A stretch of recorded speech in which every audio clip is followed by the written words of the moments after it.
Em Khánh mến chào quý cô chú anh chị và các bạn đã quay trở lại đến kênh Khánh Nhà Đất. Trong video lần này thì em Khánh lại tiếp tục muốn gửi đến quý cô chú anh chị một trong những cái sản phẩm cũng rất là khan hiếm ở tại thành phố biển Nha Trang, đặc biệt rằng là những cái sản phẩm đất hoặc là những cái sản phẩm ở nhà anh chị mà cách biển tầm khoảng 500 m anh chị có thể là đi bộ ra, thì dường như rằng là rất là ít những cái sản phẩm đang bán anh chị rao trên thị trường. Và ngày hôm nay em Khánh lại nhận được một cái bất động sản cách biển chỉ 500 m thôi anh chị. Anh chị đừng bỏ lỡ cái video này của em Khánh nha. Những quý cô chú anh chị yêu mến Khánh cũng là vì là Khánh quay những cái bất động sản ở gần biển như thế này. Rất là nhiều anh chị cũng đang cần nhờ Khánh, đang tìm những cái bất động sản mà vào ở được ngay anh chị. Hiện tại thì em Khánh đang đứng gọi là trên cái cung đường đó là con đường Phạm Văn Đồng anh chị. Tầm khoảng 4 giờ rưỡi rồi, rất là nhiều quý cô chú anh chị lớn tuổi cũng ra ngoài này tập thể dục mà. Rất là cái không khí ở tầm khoảng 4 giờ rưỡi hoặc là cái không khí ở Nha Trang rất là mát anh chị. Anh chị thấy không? Tầm khoảng thêm mà nửa tiếng nữa thì cũng có những cái đội những cái cô tập aerobic ở đây anh chị. Chiều thì tắm biển rất là nhiều ở đây. Anh chị thấy không? Và bên này thì là tòa Cinebay đây. Đây là cái tòa căn hộ Cinebay. Thì em Khánh đang đứng ở cái tòa căn hộ Cinebay, đó là con đường Phạm Ngọc Thạch và con đường Phạm Văn Đồng anh chị. Phía bên này thì là sẽ là con đường Bắc Sơn này. Đây, phía bên này thì là con đường Bắc Sơn. Và vị trí của căn nhà ngày hôm nay thì sẽ nằm trên con đường là con đường Hoàng Trinh, một trong những cái khu vực mà rất là ít nhà bán, và với cái nguồn gốc đất là đất ở quân đội anh chị, và được hoàn công một cách chuẩn chỉnh. Thì bây giờ em Khánh sẽ bắt đầu vào video chi tiết và dẫn anh chị vào phía bên trong căn nhà nha. Ở khu vực này thì có rất là nhiều anh chị nước ngoài bây giờ đi tắm biển nè, nhiều cô chú đi tắm biển nè. Đây cô chú đi tắm biển nè. Mấy cô chú đi tắm biển. Rồi em Khánh bắt đầu di chuyển vào phía bên trong căn nhà nha. Anh chị đừng dừng lại cái video này, hãy theo chân Khánh vào phía bên trong căn nhà này có những điểm gì nha anh chị nha. Em Khánh đã qua đường rồi, bây giờ em Khánh bắt đầu đi trên con đường Phạm Ngọc Thạch. Đường này là đường 10 m với giao nhau với con đường Phạm Văn Đồng nha anh chị nha. Rồi em Khánh bắt đầu di chuyển vào phía bên trong căn nhà nha. Anh chị nào đang xem video này thì hãy giúp Khánh nha, giúp Khánh tặng cho Khánh một like và một đăng ký kênh. Đồng thời hãy chia sẻ dùm cho Khánh cái video này đến những quý cô chú anh chị nào đang thích biển, để sở hữu một cái căn nhà gần biển nghỉ dưỡng như thế này với một cái pháp lý vô cùng là chuẩn. Sổ hồng Hồng Kông, sổ hồng Hồng Kông thì anh chị biết rồi, pháp lý cực kỳ chuẩn rồi đó. Và ở đây thì được cả rằng là đường ô tô rất là nhiều luôn, ô tô cực kỳ nhiều luôn anh chị. Và những cái quán cà phê ở đây.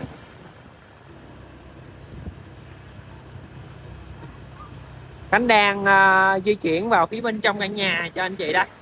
Phía trước mặt anh chị đây là con đường Phan Phù Tiên, sẽ thông ra với con đường Mai Xuân Thưởng.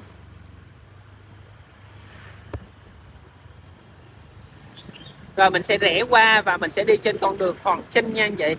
Hoàng Trinh, con đường Hoàng Trinh. Con đường này thì cũng là con đường nhựa.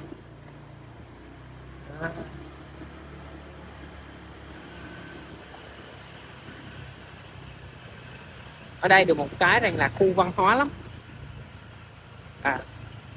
Để mà nghỉ dưỡng ở đây thì đúng là tuyệt vời luôn anh chị.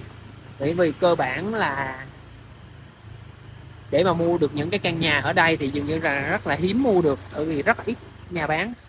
Nó gọi là cái tính khan hiếm của căn nhà anh chị, khan hiếm của sản phẩm.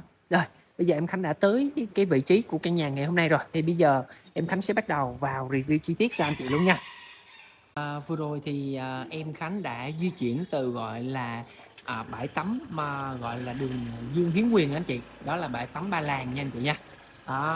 Và di chuyển vào phía bên trong con đường Phạm Ngọc Thạch. Và ngày hôm nay em Khánh muốn giới thiệu đến quý cô chú anh chị một trong những cái sản phẩm cũng rất là khan hiếm trên cái con đường này. Con đường này thì là con đường Hoàng Trinh, thuộc phường Vĩnh Hải của thành phố Nha Trang.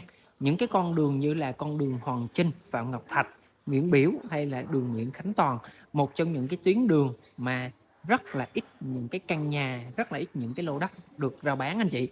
Đó, căn nhà ngày hôm nay em Khánh muốn giới thiệu đến với cô chú anh chị là mang số nhà là số 60 Hoàng Chinh, số mới nha. Và căn nhà này đã có tuổi đời là hơn 22 năm rồi anh chị. Tuy nhiên rằng là Khánh đã qua Khánh khảo sát thì căn nhà này còn vô cùng kiên cố và chắc chắn. Thông số của căn nhà ngày hôm nay, tổng diện tích đất là 60 m², ngang 3,38 m, dài 17,5 m. Nhà với kết cấu là 3 tầng như thế này, 3 tầng và đang được mà gia chủ bán với mức giá là bao nhiêu đang được gia chủ bán với mức giá là 5 tỷ có thương lượng. Về kết cấu của căn nhà gồm 3 tầng, có sân thượng, 3 phòng ngủ, 3 nhà vệ sinh, phòng khách, phòng thờ, sân để xe. Và mặt tiền của căn nhà ngày hôm nay thì nó sẽ quay về hướng nam nha anh chị, vô cùng là mát mẻ luôn. Và ở khu vực này thì là dân trí rất là cao. Anh chị biết rằng là có những cái khu vực mà rất là ít những cái căn nhà rao bán, bởi vì cô đã ở cũng hơn 20 năm nay rồi, bây giờ cũng không giờ mình di chuyển qua chỗ khác, nên là thành thử rằng là mới gieo duyên cho những quý cô chú anh chị nào thích biển, yêu biển để mà nghỉ dưỡng. Ở cái khu vực này thì dường như rằng là rất chi là yên tĩnh. Ngày xưa ở đây thì Khánh nghe là cấp mà bên bộ đội cấp anh chị, đất này là nguồn gốc rất là sạch ha. Ở phía trước này thì mình sẽ có một cái khoảng sân rơi đâu đó tầm khoảng 8 cho đến 10 mét anh chị. Đó, rất là rộng, anh chị có thể để đâu đó tầm khoảng 3 chiếc xe máy luôn, 3-4 chiếc xe máy. Còn không cần thiết thì nếu mà anh chị có ô tô thì anh chị để đổ trước cửa ở đây luôn ha, đổ trước cửa ở đây. Tiếp theo về diện tích sàn của căn nhà ngày hôm nay thì pháp lý của căn nhà này cũng đã được hoàn công trên diện tích trên sổ là 127 m² anh chị. Đó, và nhà thì Khánh vào Khánh cảm giác rằng là cũng rất là còn rất là kiên cố và chắc chắn. Anh chị có thể rằng là vào ở được ngay luôn nha. Đó thì anh chị đang thấy trên màn hình đây là toàn cảnh của cái phòng khách của căn nhà ngày hôm nay ở con đường Hoàng Chinh, phường Vĩnh Hải của thành phố Nha Trang. Ngày xưa thì cô làm theo kiểu gọi là thạch cao như thế này và lót gạch men lên đâu đó tầm khoảng 1,4 m anh chị, để tiện cho cái việc là lau chùi nhà cửa này. Đó, lót gạch men, tường là phun luôn. Toàn bộ phía dưới này là đều lót gạch men. Phía trước này là có tính ra là nhà mình có 3 cái lớp cửa thứ nhất này, lớp cửa thứ hai và lớp cửa thứ ba là lớp cửa kính. Phía trên này thì anh chị biết rằng là những cái căn nhà mà ở hướng nam dường như rằng là không có bị nắng anh chị. Đó, nên là cái thời gian sử dụng cái căn nhà của mình nó không có bị xuống cấp nhiều. Nhìn trên này này, phía dưới trên này thì có một cái quạt trần này. Ngày xưa thì xây theo cái kiểu những cái đường kẻ như thế này là rất là hiện đại luôn nha anh chị nha. Đó, rồi em Khánh đang quay cho anh chị. Gia chủ sẽ để lại toàn bộ nội thất, chỉ trừ những cái đồ cá nhân kỷ niệm thôi nha anh chị. Đó, một cái tấm tranh bự như thế này. Đó, đây. Rồi em Khánh sẽ bắt đầu di chuyển phía dưới review nhanh cho anh chị luôn ha. Đây là cái khuôn viên phòng bếp này, vẫn đủ có cái không gian để mà có một cái bàn ăn 6 ghế nha anh chị.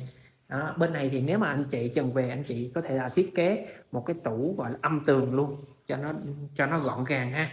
Khuôn viên này sẽ là khuôn viên bếp này. Đây khuôn viên bếp. Bên này thì cũng sẽ có 2 cái nhà vệ sinh. Đây một cái nhà vệ sinh, bên này cũng có một cái phòng tắm riêng. Cái lợi ở đây là cô thiết kế là 2 phòng riêng biệt như thế này. Anh chị biết mục đích để làm gì không anh chị? Ví dụ như người nhà của mình đang nhà vệ sinh thì người nhà có thể là rửa mặt hoặc là đánh răng ở ngoài này. Đó, còn người thứ ba thì anh chị có thể là đang tắm rửa ở ngoài này nha anh chị. Đó, cũng khá là hợp lý anh chị. Bây giờ những cái kiểu nhà xây hiện đại là bây giờ đa phần là gộp chung một lần luôn. Đó, nhưng mà cái cách thiết kế như thế này là thuận tiện cho cả gia đình luôn. Rồi Thì ở dưới tầng trệt này là diện tích sử dụng lên đến là 60 mét vuông sàn ha, thì sẽ gồm có sân này, sân để xe máy, phòng khách rất rộng rãi. Tuy nhiên cái điểm trừ của căn nhà ngày hôm nay á, thì vì chỉ có cái diện tích bề ngang cái chiều ngang nó là 3,38 m thôi anh chị. Nên là anh chị nhìn thấy rằng là nó nhìn sổ thì nó có thể là hơi chặt, nhưng mà anh chị vào mình cảm nhận được rằng là căn nhà này rất là mát ha. Và cái cầu thang này cô làm là gọi là đá granite, anh chị thấy không? Cái chân của Khánh đi á, là dường như là bị dư luôn á. Bị dư luôn á. Bây giờ em Khánh sẽ bắt đầu lên. Trên này có một cái vách lam, mình có thể mình để đồ cây trang trí ở đây nha. Đồ cây trang trí ở đây, em Khánh sẽ bắt đầu lên nè. Rồi trên tầng 1, được gọi là tầng 1 ha. Tầng 1 thì mình sẽ có một cái nhà vệ sinh chung của tầng 1, sẽ gộp chung luôn cho trong này luôn, và một cái phòng ngủ ở đây. Phòng ngủ hiện tại là có người đang sử dụng nên Khánh sẽ không tiện quay ở đây ha. Rồi em Khánh sẽ quay một cái phòng ngủ tương tự cho anh chị bên này. Đây, đang một đèn cho anh chị. Đây, một cái phòng ngủ như thế này, thiết kế một cái giường vừa đủ vuông vắn, một cái tủ. Bởi vì cái diện tích bề ngang là 3,38 m nên là cũng rất là khó để thiết kế anh chị. Nhưng mà anh chị thấy không, cái khuôn viên này là khuôn viên là để mây này, ngày xưa con mây đang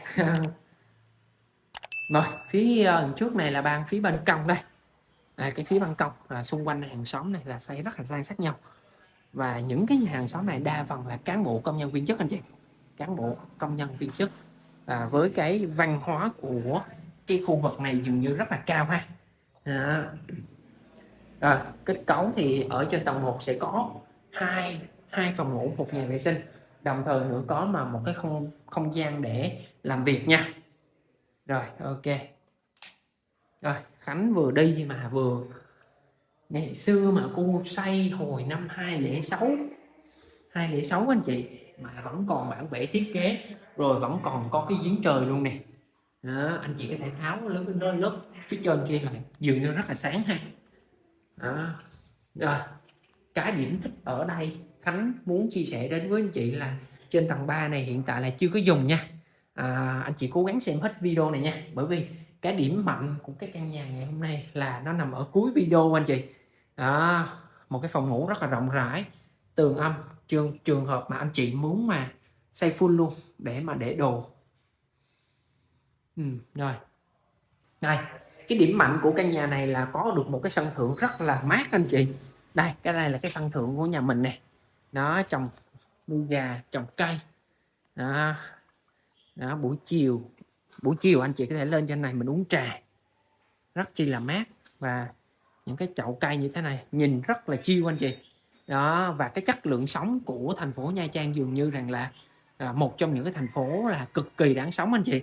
Đó, thì sắp tới Khánh cũng sẽ có một cái dự án làm về những cái điều mà tại sao lại sống ở tại thành phố Nha Trang mà không sống ở những thành phố khác anh chị. Cái ở Nha Trang thì nó có những cái điểm mạnh gì, có những cái thế mạnh gì ha.